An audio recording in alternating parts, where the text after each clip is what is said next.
না, এখনো তেমন নেই। মাইলখানেকের মধ্যে তো কোনো ঘর বাড়ি নেই। তাহলে? ক্ষণকাল ভাবলো অজয়, তারপর আবার বলল, তাহলে কি আবার কেউ বা কারা সেই ঘরে ঠাকুর প্রতিষ্ঠা করে পুজো করছে। অবশ্য দেখে শুনে তো মনে হচ্ছে না বিশেষ বছরের মধ্যেও এখানে কোনো লোক বাস করছে। যাই হোক, ব্যাপারটা আমি না দেখে ছাড়ছি না।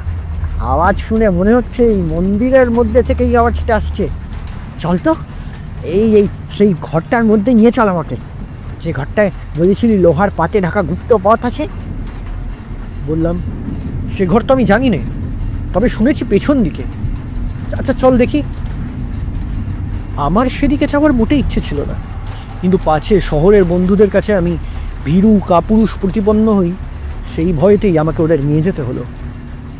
মন্দিরের পিছনের দিকে পৌঁছাতেই ঘন্টার আওয়াজ স্পষ্ট হলো। ভয় থরথরিয়ে কেঁপে উঠলাম আমি। কাঁপা গলায় বললাম, হ্যাঁ, সেই ঘরেতেই তো ঘন্টা বাজছে। কোনো ভুল নেই। আবার আবার কারা এলো? আমি ভীত হয়ে পড়েছি। অজয় বোধহয় টের পেয়ে বলল, কিরে বিপিন, তুই কি ভয় পাচ্ছিস? না না না না, ভয় পাবো কেন?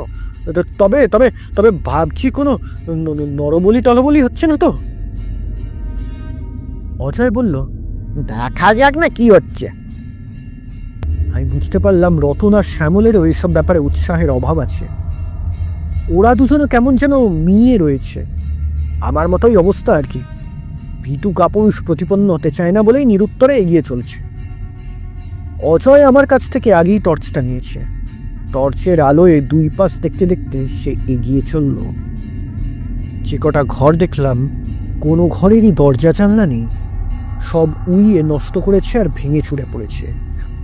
সর্বত্রই ধুলো বালি নোংরা ইত্যাদি ভরা। এখানে কোনো লোকের যাওয়া আসা থাকলে এই পুরো ধুলোর ওপর পায়ের দাগ নিশ্চিত থাকতো। কোনো পদচিহ্ন নেই, এমনকি কোনো জন্তু জানোয়ারের পর্যন্ত না। শুধু আমরাই কজন সুস্পষ্ট পদচিহ্ন ফেলে এগিয়ে চলেছি। অসম্ভব, এখানে কোনো মানুষ থাকতেই পারে না। কথাটা আচমকা বলল অজয়।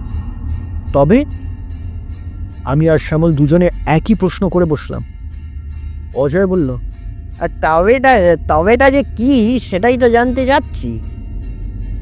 আমরা সেই ঘরটার মধ্যে এসে হাজির হলাম। মুখ চোখে মাকড়সার জালের স্পর্শ পাওয়া গেল। এই ঘরে লোকের যাওয়া আসা থাকলে কি এমন মাকড়সার জাল ছড়িয়ে থাকতো?